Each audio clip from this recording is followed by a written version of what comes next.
नमस्कार दोस्तों, आप देख रहे हैं न्यूज़ और मैं हूं गोविंद सिंह नाथौत आपके साथ।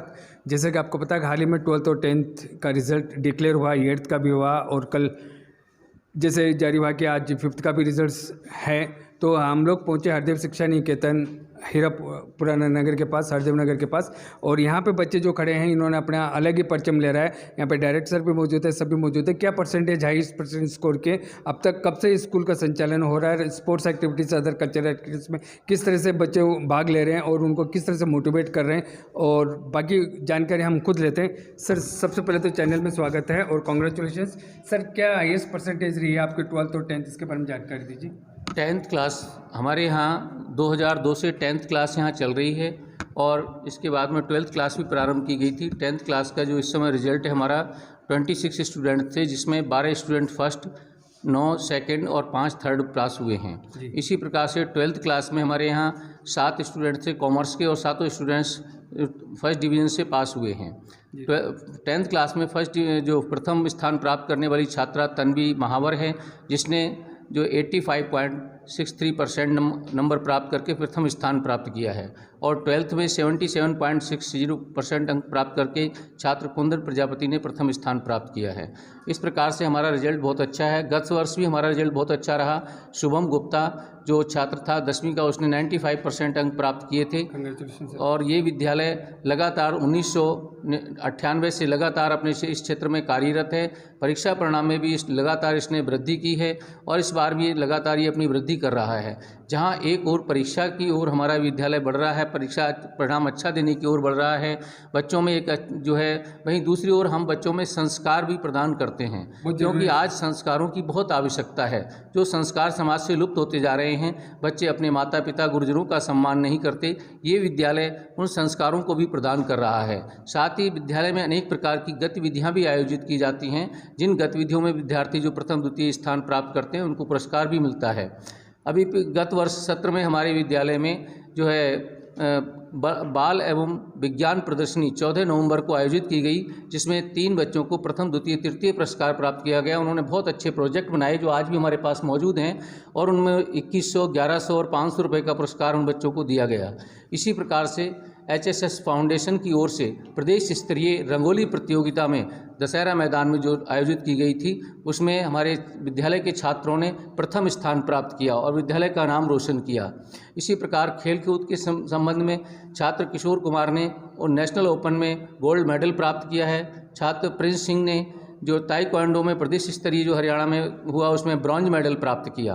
तो इस प्रकार से विद्यार्थी लगातार अपने अलग अलग क्षेत्रों में अपनी गतिविधियों में आगे बढ़ रहे हैं और विद्यालय का नाम रोशन कर रहे हैं। तो हमारा विद्यालय केवल पढ़ाई पर ही ध्यान केंद्रित नहीं करता, बल्कि इसका उद्देश्य विद्यार्थियों में ही समस्त प्रतिभाओं को उजागर करने का, समस्त प्रतिभाओं को निखारने का काम करता है। साथ ही हमारे विद्यालय के परिवार में जितने भी शिक्षक वृंद हैं, चाहे वो मैडम हैं या सर हैं, वो सभी भरसक प्रयत्न कर रहे हैं कि विद्यालय में विद्यार्थियों को वो सब कुछ अर्पित किया जाए, वो सब कुछ ज्ञान दिया जाए, उसमें पारंगत किया जाए, ताकि किसी प्रकार से उनको कोई कमी ना रहे और जो पढ़ लिख करके समाज में निकलें तो समाज में एक अपनी अलग पहचान बनाएं और समाज को एक नई दिशा की ओर लेकर चलें। ये हमारे विद्यालय का उद्देश्य है। धन्यवाद सर आपको जानकारी देने के लिए। लेकिन देखिए, कुछ बच्चे भी हमारे साथ खड़े हैं, इनसे पूरी जानकारी लेते हैं। बेटा, क्या नाम है आपका और कौन सी क्लास से हो आप? माय नेम इज़ तन्वी महावर। मैं 10th क्लास की एग्ज़ाम दिए थे। मेरे 10th में 85% बनी है। मैंने इस स्कूल में मुझे बहुत सपोर्ट मिला है टीचर्स का, हेड सर का। सारे टीचर्स बहुत अच्छे हैं, यहाँ पे बहुत सपोर्टिव टीचर्स हैं। मेरे पेरेंट्स ने भी मुझे बहुत सपोर्ट किया है। तो आप इतने अच्छे परसेंटेज स्कोर किए तो किनको श्रेय देना चाहते हैं आप? मैं मेरे टीचर्स को और मेरे पेरेंट्स को दोनों को ही श्रेय देना चाहती हूँ। और मुझे भी, बट मुझे और अच्छी परसेंटेज चाहिए थी। मेरी जो कमी है अब मैं उसको 12th में पूरी करना चाहूँगी। मैं और मेहनत करूँगी, बहुत ज़्यादा मेहनत करना चाहूँगी, ताकि मेरी 12th में अच्छी परसेंटेज बने और इस स्कूल का और मेरे पेरेंट्स का नाम रोशन हो। धन्यवाद। देखिए, कितने वो कमियां सुधार करना ही मेन मोटिव रहता है अपने टारगेट तक पहुंच पाते। तो बेटे, कितने घंटे पढ़ाई करते थे आप? मैं 7-8 घंटे पढ़ाई करती थी यहाँ से जाने के बाद।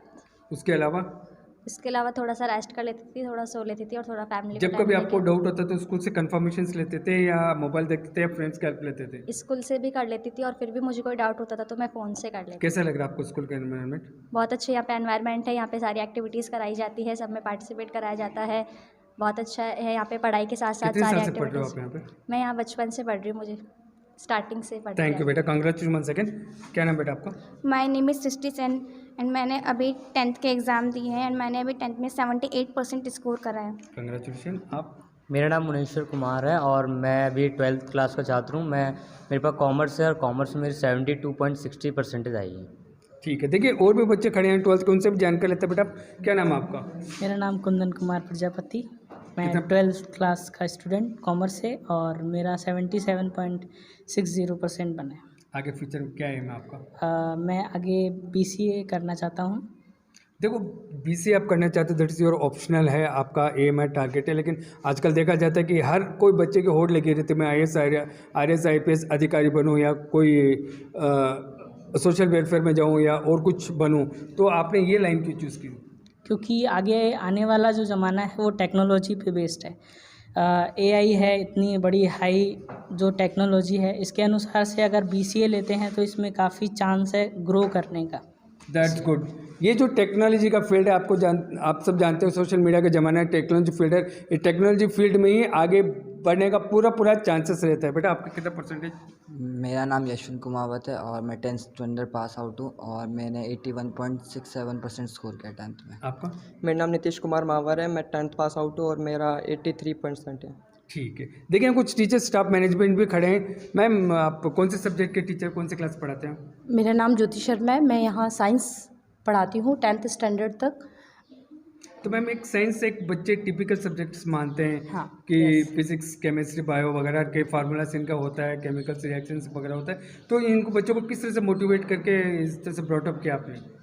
देखिए सर, वो बच्चों को तो ये है, बच्चों को हमने पढ़ाया और बच्चे सामने से कोई क्वेश्चन तुरंत की तुरंत पुटअप भी करते जाएं, उनको समझते जाएं जैसे ही हमने समझाया, मतलब और immediate उनको doubt कुछ clear करते जाएं। हाँ इमीडिएटली डाउट क्लियर करते जाते हैं। क्लास में अटेंशन पे में रहें तो वो जल्दी ही क्लियर आउट हो जाते हैं, और दूसरा उनको इन्वायरमेंट के तरीके से अगर समझाया जाता है तो बच्चे जल्दी ही क्लियर कर लेते हैं। दैट्स गुड, एनवायरनमेंट के हिसाब से। लेकिन और भी यहाँ खड़े हैं सर, सबसे पहले तो कॉन्ग्रेचुलेशंस, और आप बच्चों को जो अब तक मोटिवेट किए इस मुकाम तक पहुँचाए, तो आपका टीचिंग कॉन्सेप्ट क्या रहा और कौन से पैटर्न से आपने पढ़ाई करवाई? टीचिंग कंपटीशन का ऐसा रहा है सर, बेसिकली क्या होता है, नॉर्मली सब लोग क्लासेस वगैरह लेते हैं, सब पढ़ाते हैं। डिफ्रेंशिएशन क्या है? डिफरेंस ये है कि बच्चों को कंपटीशन लेवल की तैयारी कैसे करानी है, कि बच्चे को ये पेपर की पहले से प्रिपरेशन कराई जाती है by the help of the desk work, और पूरा पेपर जो 3 घंटे का पेपर होता है, हमारा ऐसा एनालिसिस रहता है कि आप 3 घंटे वो पेपर आप खुद से करें, तो आप खुद से डिसाइड कर पाएंगे कि आपको आपके राइटिंग स्पीड क्या रखनी है, आपको बाकी चीज़ें कैसे एनालाइज करनी है, किस क्वेश्चन में कितना टाइम स्पेंड करना है, ये सब चीज़ों को एनालाइज करते हुए तभी आप पेपर पूरा कर पाएंगे ऑन द टाइम। जो 3 घंटे का 3.25 घंटे का टाइम मिलता है पेपर में, वो पेपर में तभी पूरा हो सकता है जब आपको उसको प्री प्रैक्टिस होगी उस चीज़ की। तो इसीलिए बच्चों ने अच्छे से अच्छा स्कोर किया कि बच्चों को पेपर की पहले से प्रैक्टिस करा दी गई थी कि आपको इस लेवल का पेपर आएगा और आपको इस लेवल की उसकी प्रैक्टिस करनी है। धन्यवाद सर। सर आपके स्टूडेंट्स इतना अच्छा स्कोर किया, तो सब श्रेय किनको देना चाहते हो? हमारे विद्यालय में जिन विद्यार्थियों ने बहुत अच्छे अंक प्राप्त करके अच्छा स्कोर प्राप्त किया है, इसका श्रेय शिक्षकों को और विद्यालय प्रशासन दोनों को ही जाता है, और साथ ही विद्यार्थियों को तो जाता ही है, क्योंकि विद्यार्थी मेहनत करते हैं, शिक्षकों द्वारा पढ़ाया गया जो विषय होता है उसको अच्छी तरह से याद करके परीक्षा में लिखते हैं, और प्रशासन एक अच्छा वातावरण उपलब्ध करवाता है। उस वातावरण के तहत उनको जो है सारी शिक्षा प्रदान की जाती है। तो विद्यालय, विद्यार्थी और शिक्षकगण सभी को ये श्रेय दिया जाता है। धन्यवाद सर। जी, मेरा नाम वंदना शर्मा है और मैं यहाँ पे SST सामाजिक विज्ञान विषय है जो पढ़ाती हूँ, और बच्चों को पढ़ाना और उनको याद करना साथ में दोनों चीज़ें ही सिखाई जाती है, क्योंकि ये सब्जेक्ट कुछ इस तरीके का है कि बच्चे उसको पढ़ के बार बार भूल जाते हैं। पर मैम देखा जाता है कि अधिकतर हिस्ट्री बोरिंग सब्जेक्ट होती है, स्टूडेंट्स को याद नहीं होता है, ADPC वगैरह, तो उसको कैसे याद बिल्कुल करवाया? सही बात है कि ये सब्जेक्ट ही कुछ ऐसा है, कहते भी हैं हिस्ट्री ज्योग्राफी बड़ी बेवफा, रात को रटा दिन को सफ़ा, तो कुछ ऐसा ही है इन बच्चों के साथ में भी ये रहता है। लेकिन उनको रटने की बजाय याद करने का तरीका सिखाया जाता है, खुद से वो कनेक्ट करके उन चीज़ों को याद करते हैं, तो वो लाइफ टाइम है उनको याद रहती हैं, और अगर रटेंगे तो वो भूल जाएंगे। तो मेरी कोशिश यही रहती है कि बच्चे हैं उनको खुद के साथ में अटैच करके और फिर याद करेंगे, अपने ऊपर लेके याद करेंगे तो ज़रूर याद होगा, वो लाइफ टाइम याद रहेंगे। चलिए, अच्छी बात, पूरी जानकारी मैम कुछ कहना चाहेंगे? जी, मेरा नाम वंदना शर्मा है और मैं यहाँ पे एसएसटी सामाजिक विज्ञान विषय है जो पढ़ाती हूँ।